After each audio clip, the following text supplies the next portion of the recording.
संदीप सौरभ मौजूद हैं। सारे शिक्षक अभ्यर्थी आपको सुनना चाह रहे हैं। सबके दिमाग में बस यही चल रहा है कि कब, आखिरकार कब नीतीश कुमार उन पर ध्यान देंगे। टीआरई 1, टीआरई 2 के जो सप्लीमेंट्री रिजल्ट्स हैं, एज रिलैक्सेशन वाला मामला है, डोमिसाइल नीति वाला मामला है, वो कब होगा? देखिए, शिक्षा विभाग जो है वो अंधेर नगरी चौपट राजा के हिसाब से चल रहा है।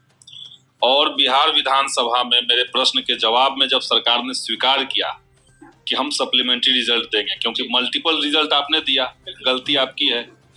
जितना सीट अनाउंस किया उसमें उससे कम रिजल्ट आपने दिया, उससे भी कम लोगों ने ज्वाइन किया, तो कई कारणों से सीटें खाली रह गई हैं। सरकार को चाहिए कि सप्लीमेंट्री रिजल्ट तत्काल दे, क्योंकि 1 नंबर से 2 नंबर से कई लोगों का डेट ऑफ बर्थ के चलते कई लोग जो हैं वो छूट गए हैं। तो वैसे अभ्यर्थियों का के साथ न्याय होना चाहिए और जल्द से जल्द सरकार दे।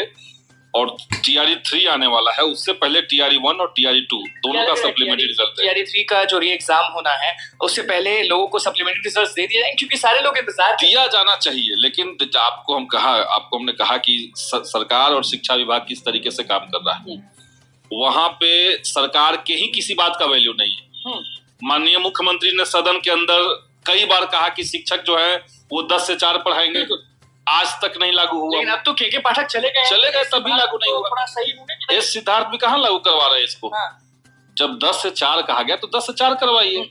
ये 9 बजे से प्रार्थना करवा रहे हैं, उससे पहले टीचर पहुंच रहे हैं, सुबह 6 बजे घर से निकल रहे हैं, तो कई तरह की दिक्कतें सरकार के कहने के बावजूद, मुख्यमंत्री जी के कहने के बावजूद ये सब हो रही है। आप तो सब चीज जानते हैं, तो हम वो सुनना चाह रहे हैं, शिक्षक अभ्यर्थी भी वो सुनना चाह रहे हैं कि आश्वासन तो मिल रहा है, सप्लीमेंट्री पे आश्वासन मिल रहा है एज रिलैक्सेशन पर कि बिल्कुल ये होगा होगा होगा, लेकिन आखिरकार कब होगा ये सरकार को बताना पड़ेगा कब होगा।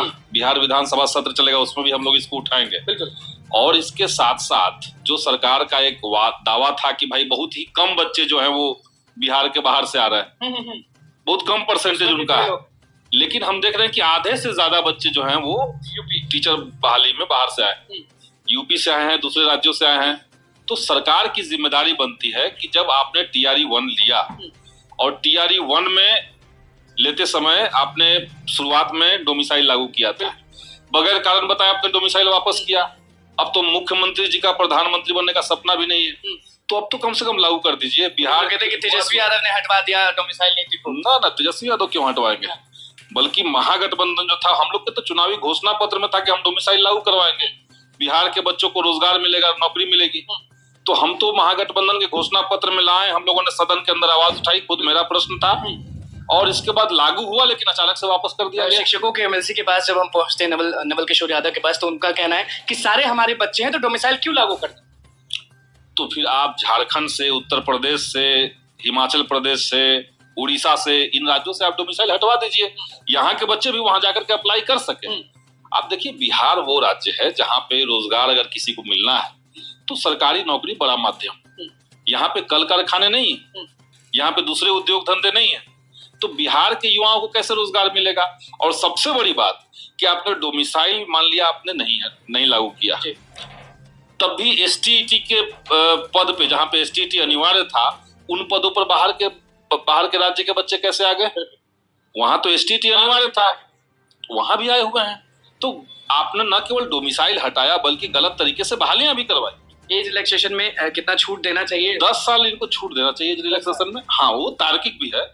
2011 में जिन लोगों ने एसटीईटी क्वालिफाई किया था, उनके लिए पद नहीं आया, उनकी जो रिक्तियां थी वो उस समय के जोड़ करके नहीं दी गई, और 2000 टीआरई 1 हुआ तो उसमें उनको 10 साल का रिलैक्सेशन मिला, लेकिन एक ही अटेम्प्ट उनको मिला हुआ है, और वैसे करीब 3000 बच्चे हैं।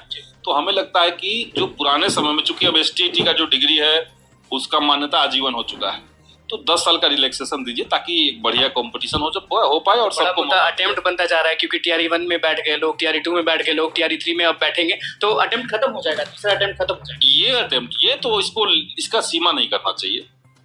आप 3 अटेम्प्ट वाला जो प्रावधान है इसको हटा देना चाहिए सरकार को, अनलिमिटेड करना दीजिए। आप जब एज लिमिट किए ही हुए हैं तो उस एज तक लोग अप्लाई कर सकते हैं, जब चाहे जब अप्लाई करें। बिल्कुल। तो देखिए, संदीप सौरभ का क्या कुछ कहना था शिक्षक अभ्यर्थियों के लिए, वो आपने सुन लिया। अब देखने वाली बात होगी कि सरकार कब लागू करती है, सप्लीमेंट्री रिजल्ट्स कब जारी करती है, एज रिलैक्सेशन वाला मुद्दा का क्या होगा, एज रिलैक्सेशन वाले के बाद अटेम्प्ट का क्या होगा, वो हम सब आपको बताते रहेंगे। गुरु रहमान कहाँ गए थे, नवीद सर क्या कहते हैं, स्टूडेंट लीडर जो सौरभ है वो क्या कहते हैं, सब हम आपको बताते रहते हैं। और सप्लीमेंट्री पे आवाज बुलंद रहेगा, शिक्षक अभ्यर्थी का हक जरूर मिलेगा। तो दोस्तों आप लोगों ने स्पष्ट रूप से सुना यहाँ पे कि जो हमारे संदीप सौरभ है, उनका कहना है कि भाई डोमिसाइल का मुद्दा हो या सप्लीमेंट्री रिजल्ट का मुद्दा हो, सभी बातों पे हम विचार विमर्श कर रहे हैं और जल्दी गुड न्यूज़ देखने को मिलेगी। तो दोस्तों हम उम्मीद करते हैं कि वीडियो आपको पसंद आई होगी।